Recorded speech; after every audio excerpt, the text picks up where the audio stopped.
Here is our 3-month net worth update. And over the past 3 months, our net worth has increased by just over $111,000. And for those of you that are new here, I am 37 and my husband is 42. I earn about 70 to 80K before tax each year, and he earns around $100 to $110,000 before tax. And we have 2 young children aged 3 and 6. Here is the breakdown for July, August, and September 2022. We have our home, we have our retirement accounts, our stock market investments, our emergency fund, our savings to invest and investment income, our mortgage and investment loans. A reason for our increase is that I revalued our home, and I'll chat about that soon. So that $111,000 gain was made up of an increase of $14,763 in cash, $8,242 in our investments, our emergency stayed the same, our retirement savings went down $3,412, and our home equity increased by $91,600. So our total net worth for 2022 has so far gone up $227,000. So I mentioned earlier that I updated the value of our home, and I updated it to $1 million.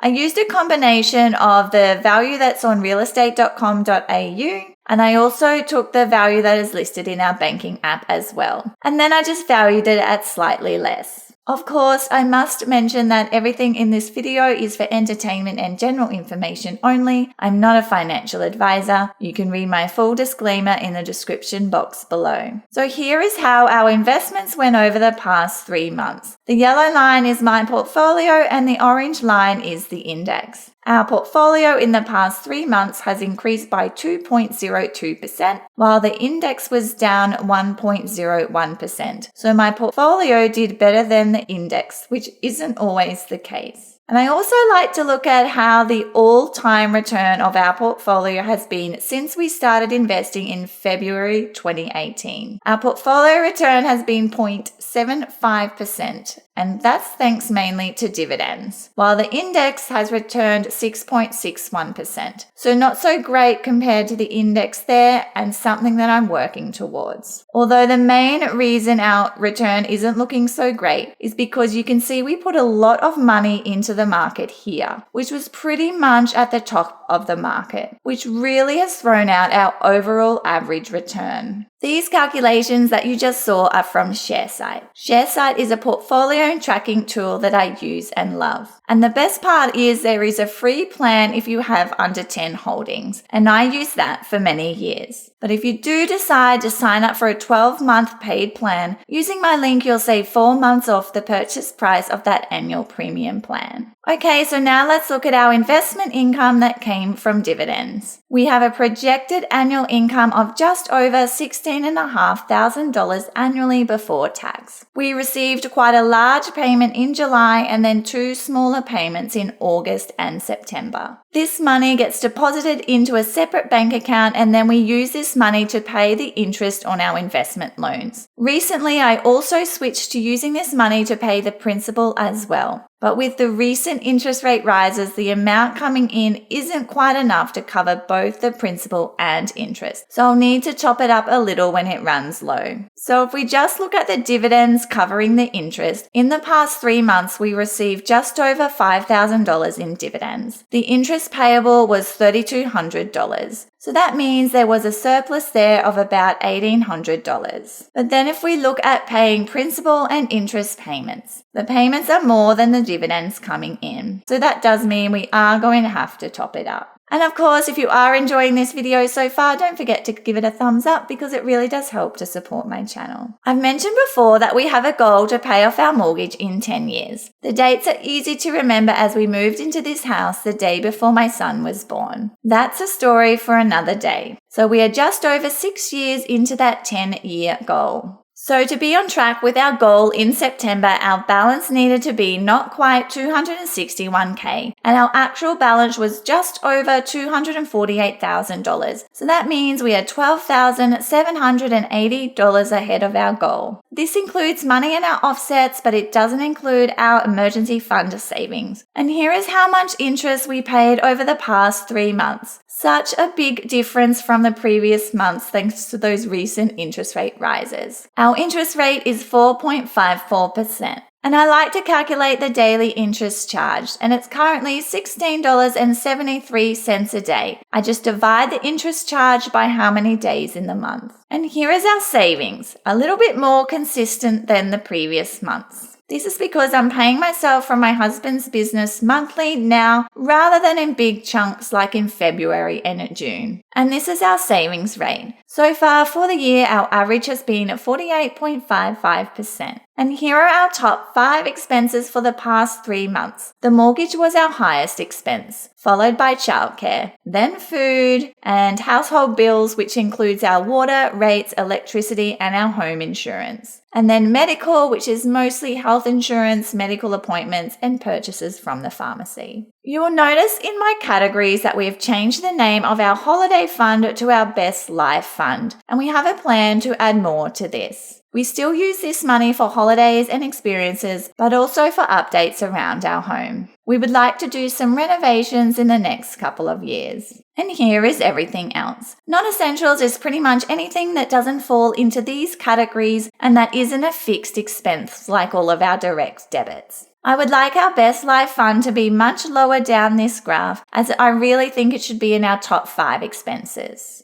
And since my last video, I did increase our financial goals as we were well on track to smash most of those previous goals. So I updated our savings goal from 55k to 60k, paying 62k off the mortgage to 70k, and earning 125k to 130k. We have decided to cap our savings at $60,000. The reason for this is that we want to add more money to that Our Best Life Fund. And after reading Die with Zero, I mentioned that I wanted to spend more money, which is hard for me to do. So putting some limits on our savings is helping. Allocating those funds in our budget before spending it, like a sinking fund, also allows me to spend it more freely. It doesn't feel the same as pulling that money from our savings. And here is how we are going with those financial goals so far. They are mostly all on track. The money that comes from saving that 60k goes towards paying $70,000 off the mortgage. It's not in addition. And now for family finance income. In the past 9 months, family finance has earned $6,340 before tax. I spend 3.5 hours a week on the channel, so that's an hourly rate of $46.44. That $6,340 was made up of $2,260 from YouTube, and about the same amount in affiliate income, and $1,868 in income from my Etsy store. In my Etsy store, I sell my Excel trackers. They are the same ones that I've used in this video. If you want to check it out, you'll find the link in my video description. Thanks for listening. Don't forget to subscribe, and you can also find me on Instagram and Facebook.